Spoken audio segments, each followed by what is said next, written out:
This problem tells us that we've got these 10 data values and we want to find the mean of these data.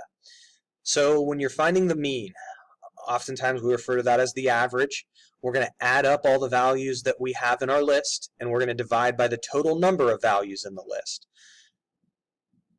When you do this, you'll likely go to a calculator to carry out the computation.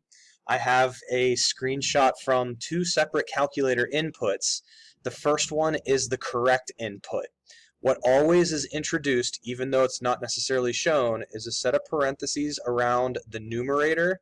And if the denominator had more than one thing within it, that's not the case here, we would have parentheses around the denominator too. So when you put this all into the calculator on one input line, you definitely need that unwritten set of parentheses. If you type it in without the parentheses, you'll notice that this answer is clearly way off the answer that we should get, which is 10. Hopefully, and I don't know if it's haste, I don't know if it's anxiety, I don't know what it is. I see people make this mistake from time to time. You're finding the mean, the average of this data set. You should realize if you made this mistake on your calculator, you didn't put those parentheses in, none of these values are anywhere close to 95.5. This cannot be the mean or the average of that list of values. So hopefully that's a mistake that if you make it, you catch it.